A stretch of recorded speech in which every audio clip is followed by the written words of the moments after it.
That's a bunch of crap. I'm a Reagan guy. Government is the problem. And we need to vote people out of office in 2010 and 2012 and 2014 and get them all out of office, reduce government, and save this country for our children. One of the things the Constitution says is that the government is only allowed to govern by the consent of the governed. So if we don't consent to it, then it's not permitted to create certain laws and to regulate those laws. It's in the second paragraph of the Constitution. Most people don't understand it because they've never read it. I also think it's tragic what we're seeing today in our federal government. They're literally picking winners and losers. I agree with the gentleman who's spoken about this. I think we're all pretty much aligned on this view of what role government has. We have to remember the federal government was created by the states. The states granted the federal government to do certain things, to print currency, to defend us, to allow for commerce, to settle differences between the states. These are the things that are stated clearly in the Constitution. And when we get out of those bounds, that's when we get into the malaise we find our country in today. David? I too agree with the Constitution and that we have enumerated rights listed in the Constitution, and that's what the federal government should be doing. And that's what it does largely. If it steps outside that bounds, we have a federal court system that draws them back in. When we have a disagreement, 20 states' attorneys general taking on the federal government on health care, we're going to let the court set out the boundaries of what it is. If you don't like what's being done and you don't consent to something that's being done, you get to choose a different representative to go and represent you. And that's what you're getting to do here. I don't think that it's easy to say that here in the 21st century, life is not as simple as it was back in the 1700s when we wrote our Constitution. It is much more complex today. And to say that something that we do today doesn't fall within what our founding fathers envisioned, I would think our founding fathers would be mind-boggled to see what we've come up with today, and they would probably come up with a slightly different answer than what they did back then. And that's why our Constitution is a living document.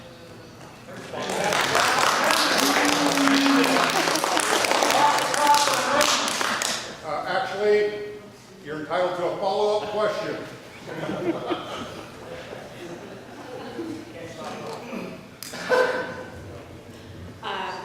I don't believe it's a living document. You're entitled to believe that. We're entitled to disagree with one another.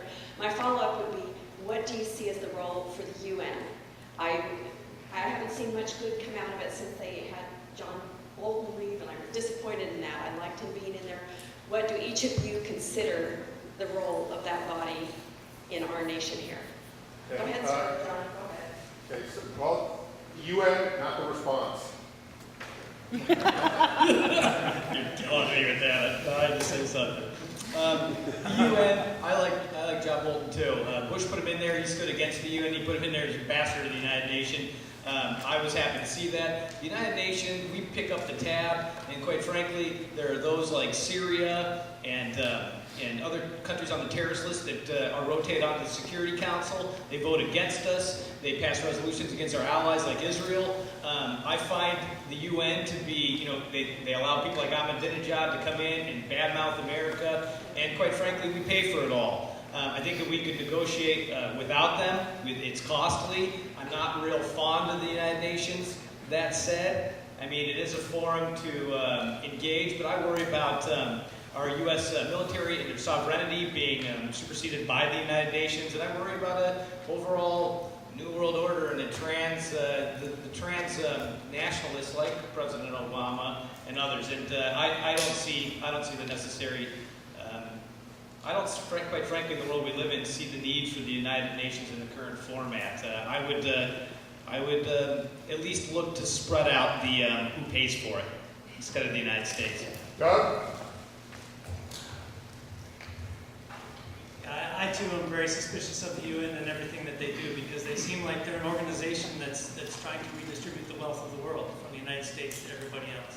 And I've got a big problem with that. But that said, I think that this is a way that we can get countries together and we can work together with other countries.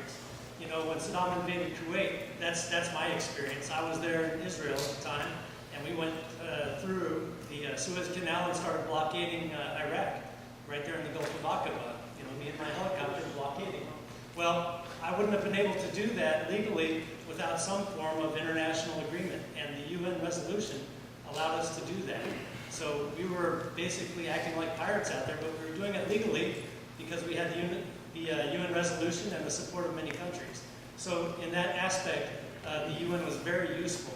Now, if you go back and look at history of who sits on councils that the UN has, like the Human Rights Council, take a look at some of those countries that are sitting on the Human Rights Council. It really is an abomination. But the UN has its purpose, and I think it's good that we control it. We just got to watch out that we don't let them take over us. We do not want our troops being led by other troops from the UN. We don't want the UN ever leading our troops. Never.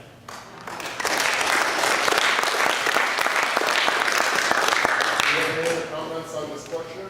Rob? I would just say that I agree with Doug's view of the UN.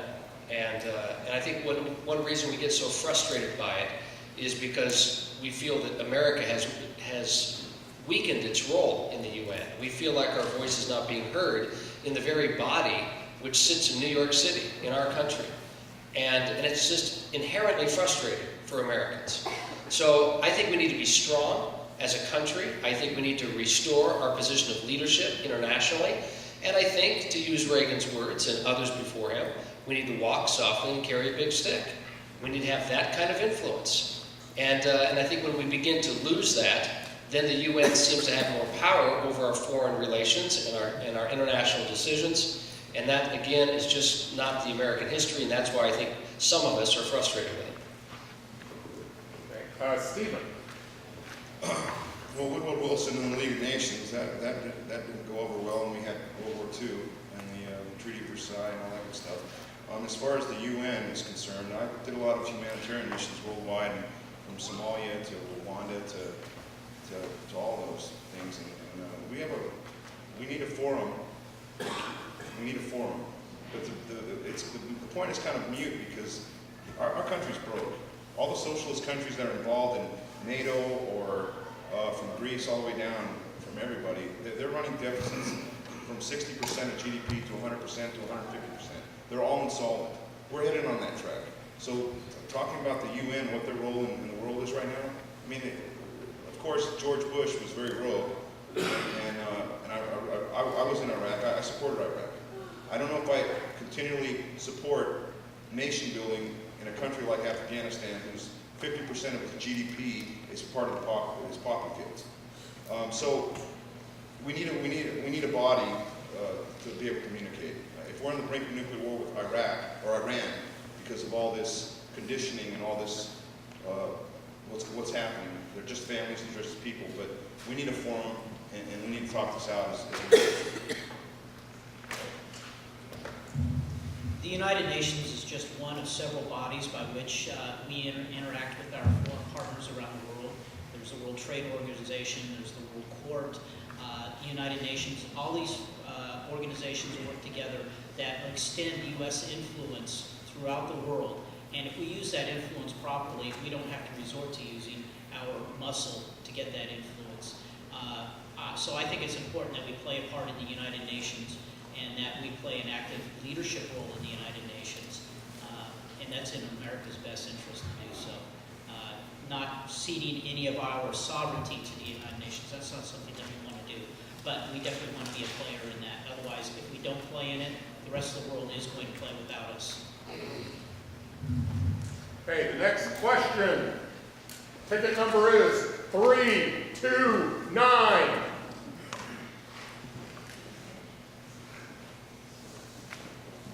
Don't see, is there a 329? Go ahead. 329 right here.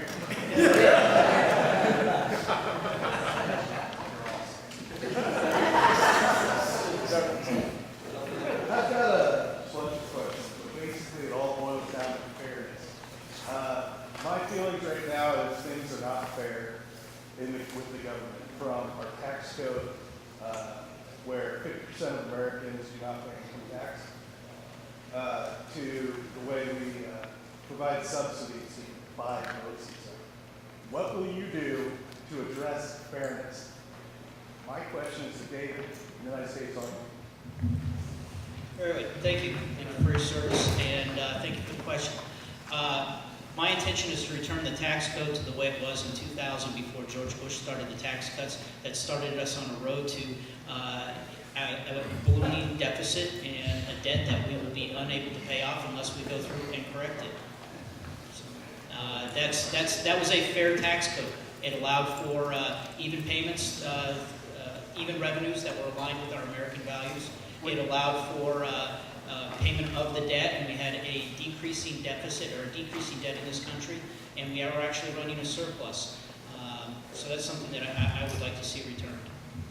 Okay, John, I think, David, and great question. Our government is broke. We are spending twice what we have. Our government opposed to anything I believe in, and I think we need to move to a system that actually works. This system is broke.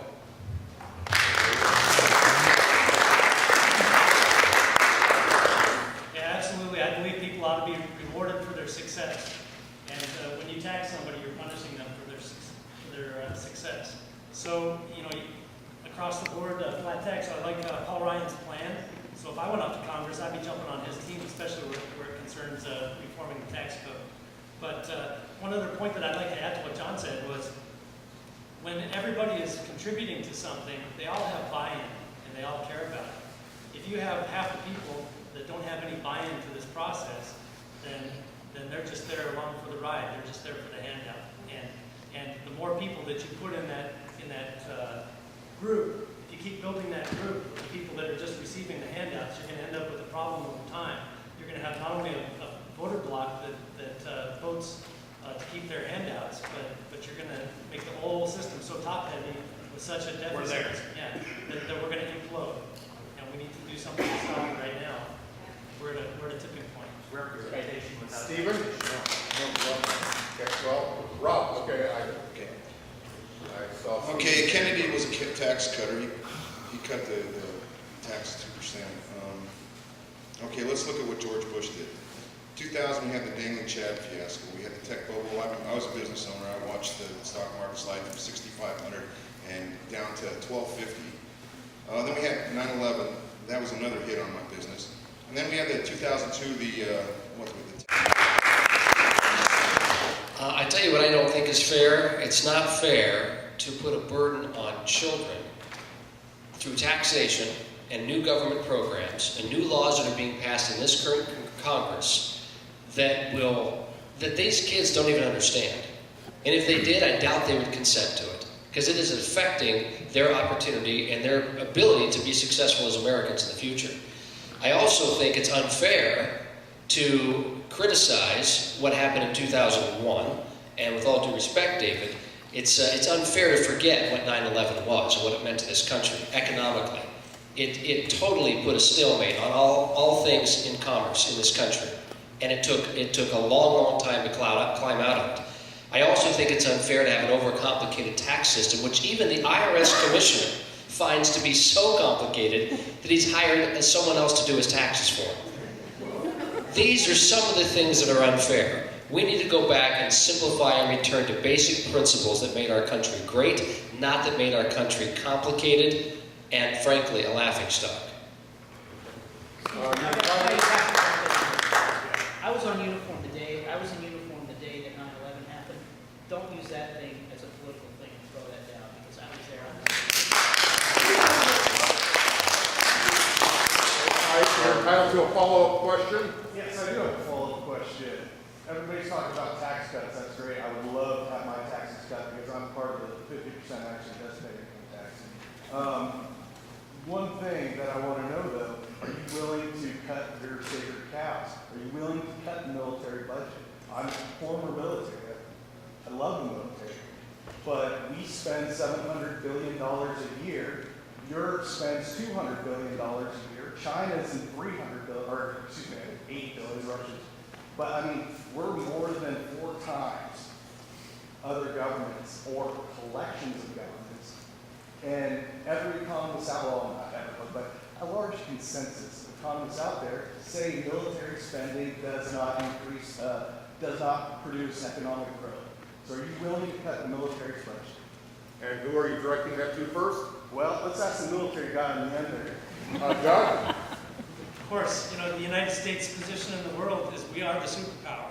And we want to stay, and we want to be the superpower. We want to stay proud of our country, and not only a leader of the world, but we want to be the guys that go out there and do the good things for people. You know what? That costs money. Am I willing to cut some programs? You betcha. You know, do we need a superiority fighter? 50%. Right, well, I don't, you can't do 50%, you can't say that. Why not? But like programs like the F-22, can we scale that back? Absolutely. But you know what? Right now we have Iran sitting there with nuclear weapons in ICBMs that they say pretty soon are going to be able to touch the United States. Sure would be nice if we didn't cut that, the 747 with the laser. We cut that program. It sure would be nice to have that sitting off the coast of Iran right now so it can take those missiles out while they're easy to hit. You know, See, that makes sense to me.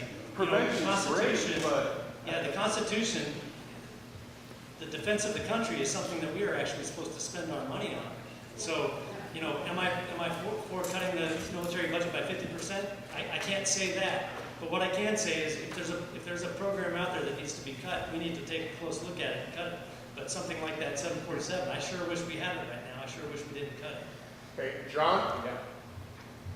All right, our federal budget is $3.6 trillion. Our military spends approximately $600 billion a year. I'm going to say that's not the thing we need to cut. We have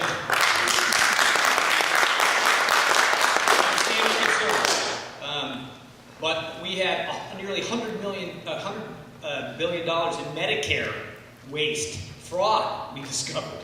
I mean, you're talking, that's a sixth of the military expenditure in a year. We have our program, Social Security, Medicare,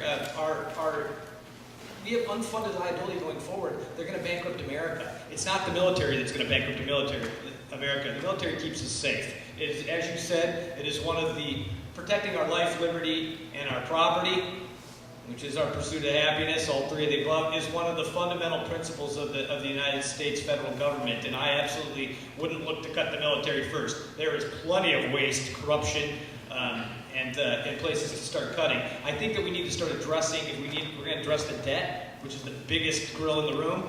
We need to start looking to move people off these programs now.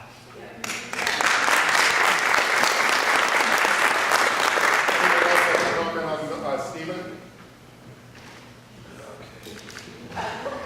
All right, I'm Legacy Air Force. My dad spent 22 years in SAC. I was in SAC and flew, and this is up to the Russian border. I was in the military for close to 3 decades. I flew all over the world, like 5,000 flying hours. I've been a student of military history forever, and I've been to every military base in the United States. When Clinton rolled back government, we had $300 billion, that was the budget. For me, given the fact of all my experience in seeing, I thought that was an appropriate level of military spending. Had we grown at 4% a year, it'd be $450 billion right now.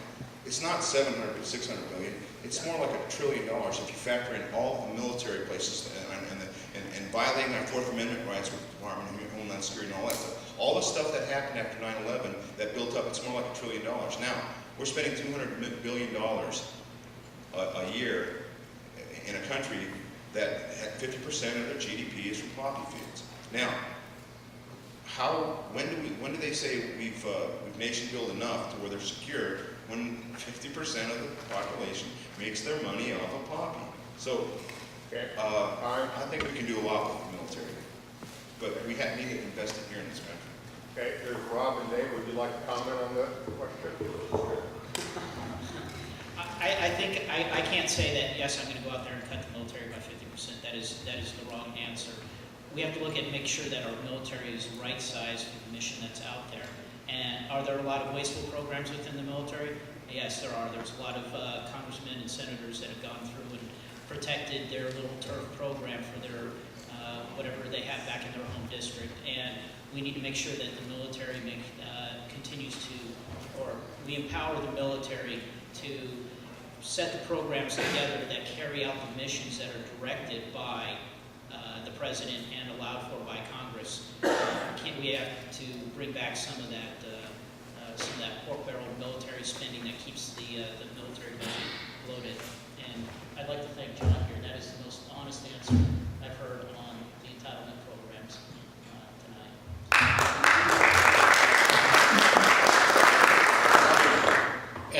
that was a very honest answer on military spending, David, so thank you. And I mean that sincerely. I'm going to join with the gentleman on the stage and say I would not commit to that cut, for the simple and pragmatic reason that I'm a citizen right now. I'm not in Congress. I don't know what I'm going to find as it relates to the things that are going on in this world, the things that are going on in Congress. So I think it's irresponsible for anyone up here to suggest a particular percentage that they commit to cut by. However, I think your question is rooted in the distrust that you have in government right now that's misspending money. It starts with earmarks. I'm proud to tell you that the Republican Party is the only party right now. Back in Washington 2 weeks ago, about 3 weeks ago now, the Republican House signed a moratorium on earmark spending for the next 12 months. The Democrats have refused to join them in that moratorium. We're seeing it right now in the committees on Capitol Hill. Democrats are going to committees as it relates to the spending bills and asking for earmarks. Republicans aren't playing that game. There is a difference between Republicans and Democrats. This particular time, we don't have enough time for a series of questions, so I'm going to ask the last question. And the last question is going to be, why should I vote for you? You got 1 minute each. We'll start right down and work this way. Doug. Well, I think you should vote for me because I'm the most well-rounded candidate, and I think I can take on David Wu. I think I've got the temperament. I think I've got the education, and I think that this is something that can be done. So, vote for me.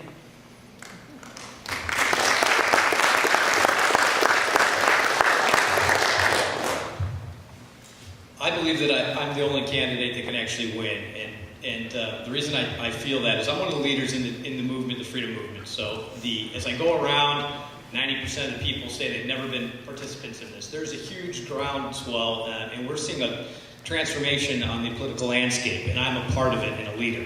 I also have raised enough funds to be a viable candidate, and I have the most relevant background and experience to actually take on David Wu. I'm also the only one here that's actually confronted Wu, and I did it prior to ever running for Congress. I treat this as service to my country.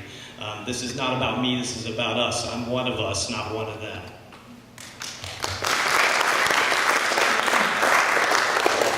The 90% of you in the audience, I think, are not in my political party. I would urge you to go to the Secretary of State's website and re-register, so as a Democrat, so you can vote for me in the primary.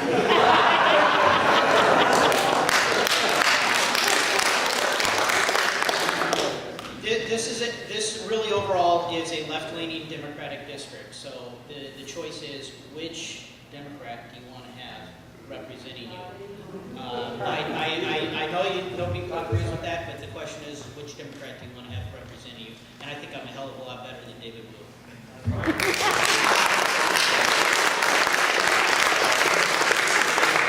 David, another thing I agree with you on.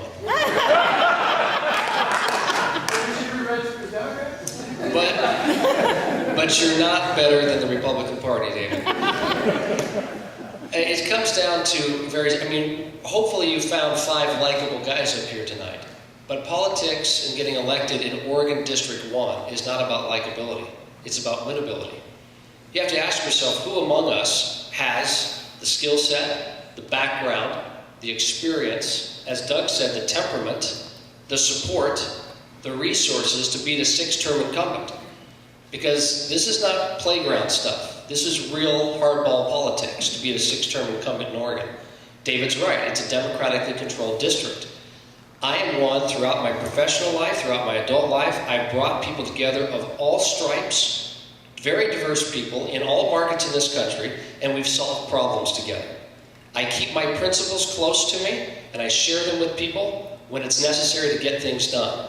I will do that as your congressman, but I cannot do it alone. I need your help. I need you to decide tonight you're going to support Cornilles for Congress and be a part of our winning team and help us make history in 2010. I hope for your vote. Thank you.